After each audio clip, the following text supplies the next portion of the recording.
கர்த்தருடைய பரிசு நாமத்திற்கு ஸ்தோத்திரம் உண்டாவதாக. இன்று கர்த்தருடைய வார்த்தை, ஜனத்திற்கு விரோதமாய் ஜனமும் ராஜ்யத்திற்கு விரோதமாய் ராஜ்யமும் எழும்பும், பஞ்சங்களும் கொள்ளை நோய்களும் பூமி அதிர்ச்சிகளும் பல இடங்களில் உண்டாகும். மத்தியோ 24வது அதிகாரம் 7வது வசனம்.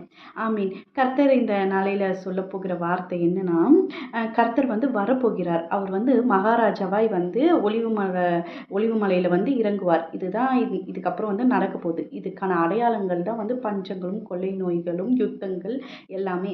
நம்ம ஏசப்பா பிறந்தாரு, அவர் ஊழியம் செஞ்சாரு, அவர் மரிச்சாரு, அடக்கம் பண்ணப்பட்டாரு, 3ஆவது நாள் உயிர் தெழுந்தாரு. இதெல்லாம் ஒத்துப்பாங்க. ஆனா கர்த்தர் வரப்போகிறாருன்றது மட்டும் யாரும் அதை ஏத்துக்க மனம் இல்லை. ஆபிரகாம் உண்மை, நம்ம இல்லைன்னு சொல்ல முடியுமா? ஆபிரகாம் வாழ்ந்தது உண்மை. பல ஒரு ஜென்ரேஷனுக்குலாம் அவர் தான் தகப்பனாக இருக்கிறார்.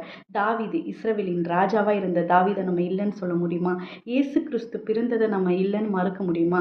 அவர் உயிர் தெழுந்ததை மறுக்க முடியுமா? எல்லாமே உண்மைனா அப்ப ராஜா வரப்போகிறதும் உண்மை. அவர் சர்வத்தையும் படைத்தவராய் அவர் இருக்கிறார். அவர் மறுபடியும் வரப்போகிறார். 1000 பரிசுத்தவான்களோடு அவர் வரப்போகிறார். நம்ம எடுத்துக்கொள்ள போகிறார். சபைக்கு எடுத்துக்கொள்ளுதல் கண்டிப்பாக உண்டு. இது இல்லை, கர்த்தர் வரமாட்டார்னா அப்போ இந்த அடையாளங்கள்லாம், சொல்லப்பட்ட அடையாளங்கள்லாம் பைபிளில் நடந்து கொண்டு தானே இருக்குது. அப்போது தலையை உயர்த்தி பார்த்து ராஜா வருகிறார் என்று ஆயத்தப்பட்டு அவரோடு நம்ம கூட போகிறதுக்கு நம்ம ஆயத்தப்படணும். இது எல்லாமே நடக்கிறது எதுக்குன்னா, இஸ்ரவேலர்கள் கர்த்தரை புறஜாதிக்கிட்ட விட்டுட்டாங்க. நம்மளும் கர்த்தரை விட்டுறாதபடிக்கு நம்ம தெளிவுள்ளவர்களாய், புத்தி உள்ளவர்களாய், அவரோடு அவர் வருகையில் எடுத்துக்கொள்ளப்படுகிறவர்களாய் இருக்கணும். வருகைக்கு ஆயத்தப்படுங்க. கர்த்தர் இந்த வார்த்தைகளை ஆசீர்வதிப்பார். கேட்டு யாவரும் ஆசீர்வதிக்கப்பட்டவர்களாம். ஆமீன். ஹல்லேலூயா.